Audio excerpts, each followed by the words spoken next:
So when we're kids, we think of our role models as just the cool people that we might see on TV or in the movies.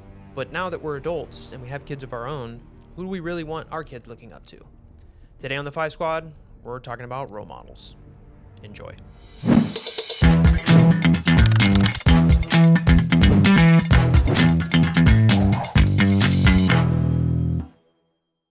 Hello, everybody, and welcome to another episode of the Five Squad podcast. My name is Evan Andrews. My name's Haley Andrews. And this is my stunning, beautiful wife. Look at that. Look at that Oh smile. Look at her go. She loves it.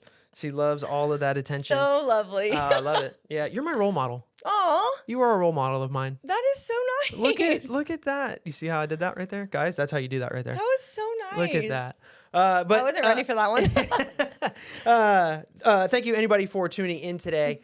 We wanted to talk about role models today. And when we talk about role models, we are not talking about role models, the movie.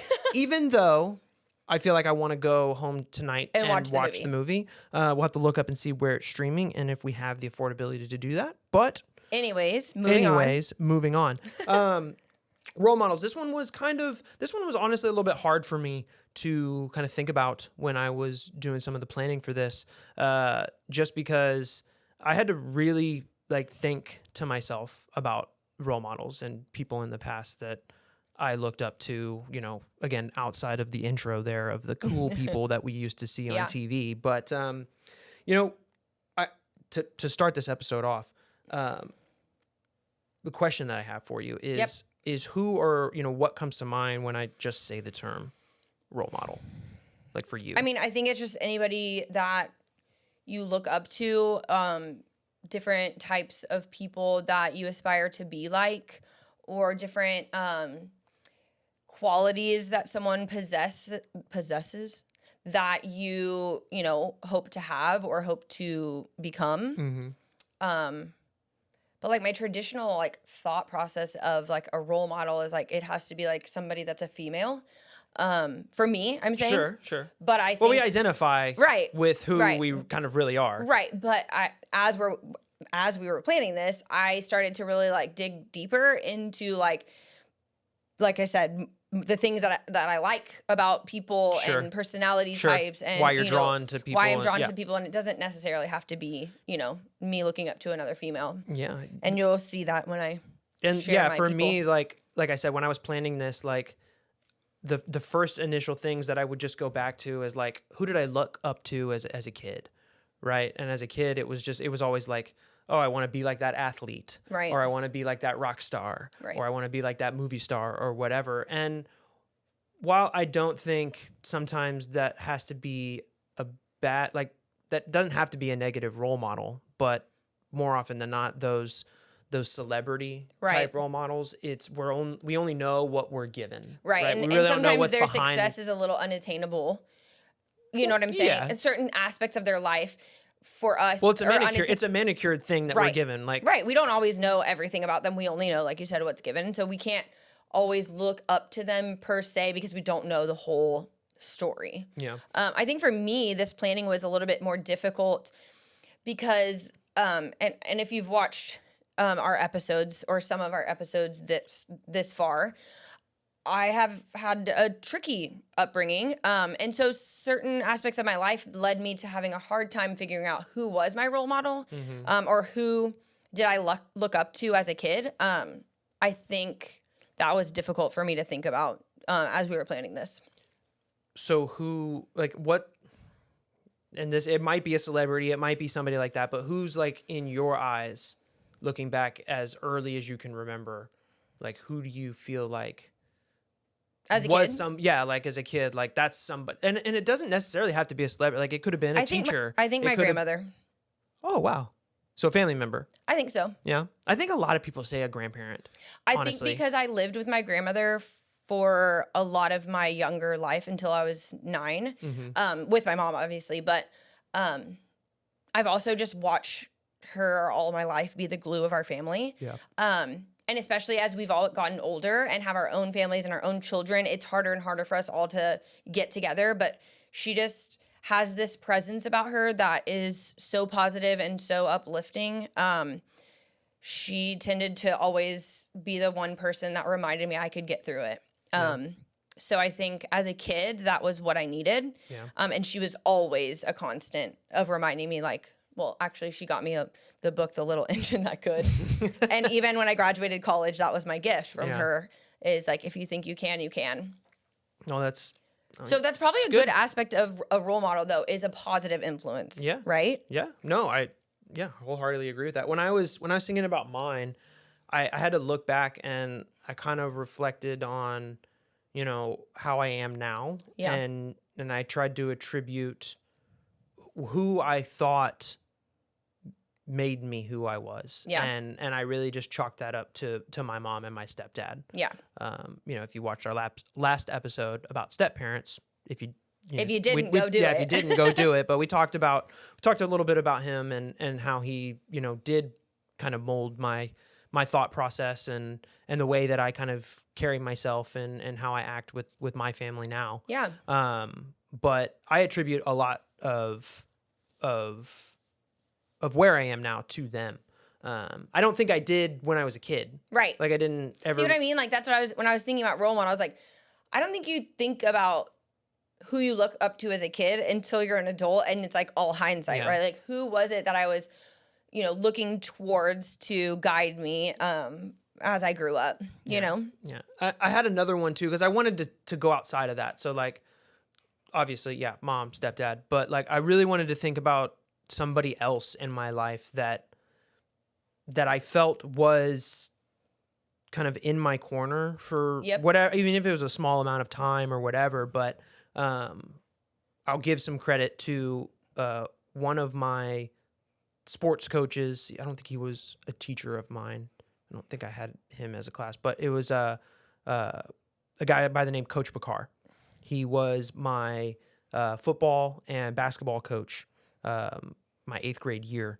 And, you know, obviously, I don't know if you can tell by looking at me now, but I was like a small kid. Like I didn't grow until like the end of high school and come into, you know, my 6-foot stature and stuff like that. But I was a really small kid. So when I played football in 7th grade, like I was kind of one of those ones that was just kind of glossed over. Right. I was put on C team just sheerly based on my Your physical build. appearance, like right off the bat.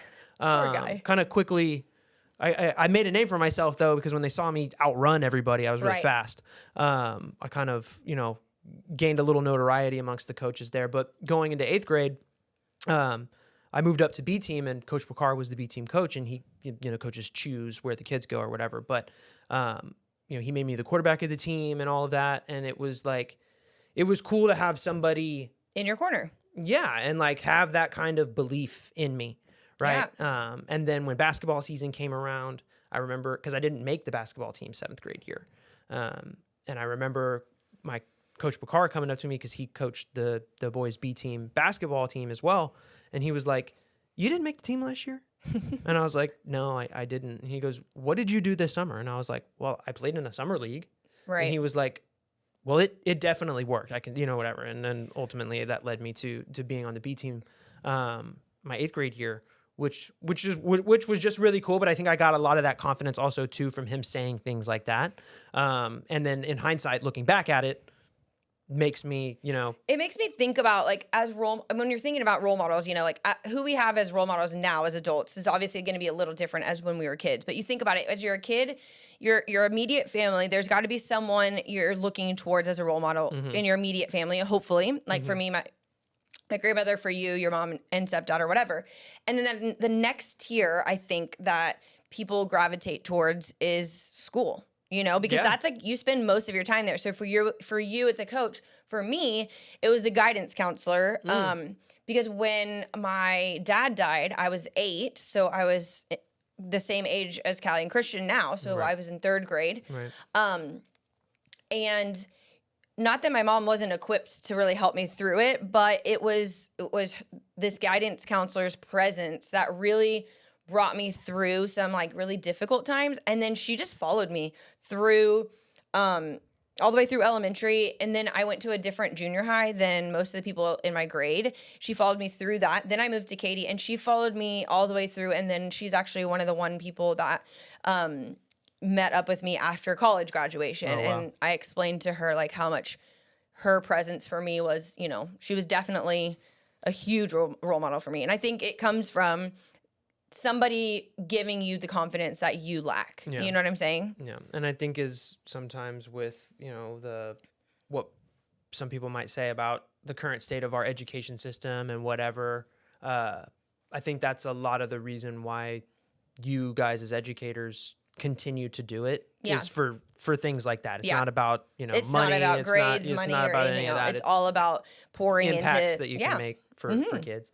But let's talk about now, Okay. right? Because I still think no matter how old we are, right? Yeah, we you still, definitely we have still to look up to up somebody. We still look up to people. For sure. And before we kind of go into who we kind of look up to now, because I thought about this question when I was looking or planning this. Do you feel like you can look up to people that are younger than you?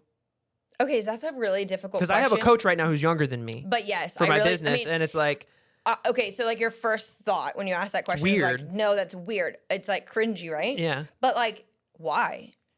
I don't Right. think so. Yeah. I mean, I think if you aspire to be like somebody, it Right. doesn't matter. But it doesn't matter if somebody has a level of success that you don't have, or somebody has a lifestyle that you don't have, and you're like something you're looking for, they already have. Then looking to them as a role model should not be frowned upon. Yeah. I don't think at all. No, I just didn't know your thought on that because it was weird to think about it. Like, can you look up to somebody who is technically in the timeline of life? I think a lot of You know? people at my job say they look up to me, just for like how positive.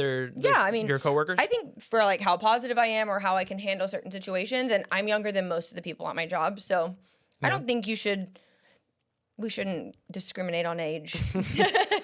So for you, who do you kind of look up to now for inspiration and guidance? So in that this role one model? was kind of hard for me. I think one thing I really, this is going to be a weird perspective, but somebody I really look up to is like later me. I've had to get myself through pretty much every stage of life. And the only reason, or one of the main reasons I feel like I've gotten through them is because of the me that I'm transitioning into, right? Like the me that I want to become. I always feel like there's a transformation in me that's on the horizon, and it's that me that kind of keeps me going. Which then leads me to like the next person is my life coach. I think she's really like a huge, huge role model for me. Just like how she lives life is exactly how I want to live life. The growth day coach, male, Brennan Bouchard, again, it's all about lifestyle and mindset. And I really look up to people that can find a way to dig deep and strive through life instead of live through life. Yeah. But I think the most recent role models that I have would be my women's group, my Bible study women's group. There's a group of 6 of us, and each one of them has a different aspect that I really look up to. Not just biblically, but just the way they live and the way they love people and the way they love me. I really hope to be more like them. And I know that they hope to be more like the women in the Bible. Yeah. I'd say those are my biggest role models right now. Well, that's really good. You have some that, you know, are like tangibly close to you. Yeah. I don't really have too many. I'm hoping that I can, find some of those circles. Yeah. For myself, but I think you're definitely in the right path. Oh yeah, I them. would think so too. But I mean, there's obviously like people that I look up to in terms of like, you know, from online and content and things like that. But like, it's mindset stuff, it's business things. Like obviously, I'm a huge Alex Hormozi fan. After reading his 2 books and ingesting just about every piece of content, I was actually looking at his podcast and I went through on my Spotify and I looked at everything, and literally everything has a green check next to it. Like I've listened to it all. Yeah. But other people, like I'm really just fascinated, and I look up to people who I can listen to. Like if I can listen to you talk for more than an hour, Yeah. you are somebody that Hey, what about Rob Dial? I listen to Rob every morning. I know. That's what I was going to say. I feel like he's definitely, I mean, obviously we don't know him. Like, Yeah. He's more of a famous person. Did you know he lives in Austin? No, I didn't know Yeah, that. he But does. I'm just saying, you listen to him every morning. I do. think that's definitely should have been someone that you jotted down as a role model. Yeah, no, I mean, well, But he's business and mindset he's kind of put together. He's also I don't want to say somewhat new, but Is he our age? No, he's a little older than us. Oh, okay. A little bit older than us, but yeah, another guy that I really like, and politics aside, and whatever you believe in, whatever, I like Jordan Peterson for his like philosophical mindset stuff, outlook on life, and how we look at ourselves, and I could listen to him talk all day long. But you see, I think what we can both gather, like from the whole conversation, is that the people that we look up to and the role models that we have are all positive influences. And we, like you said in the beginning, like, who do we want our kids to look up to?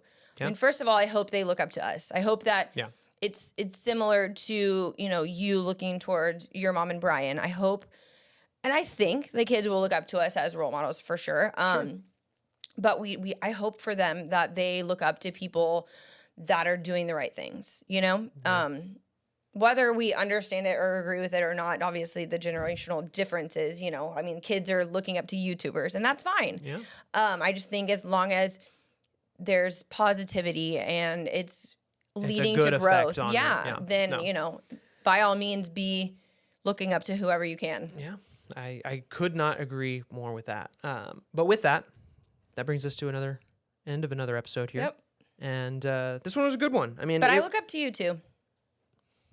I do. You do? Yeah, because you're such a great dad. Well, you're a great mom. Love you. I love you. But yeah, so that caps this episode about role models. If you enjoyed this episode, please make sure that you interact with it however you're digesting it right now. Go check out some of our other episodes too. We got some fun stuff. We got some serious stuff. We got some sad stuff. We got some lighthearted stuff. Yeah. Make sure that you tune in next week, because next week's episode is going to be super fun. And I don't know anything about it. She has no idea what we have planned. So this one's going to be great. But again, if you're not already subscribed to us over on YouTube, make sure you go there, subscribe. We're also on Spotify and most other major podcasting platforms. But however you're watching this, just interact with us in the best way that you can. Give us any kind of feedback, whether it's positive, negative, whatever you guys want to hear us talk about, our insights, anything like that. But we want to leave you the same way that we leave you every episode. And we just want you to remember that every day is a new chance to get it right. Keep pushing forward and stay inspired. We'll see you next time.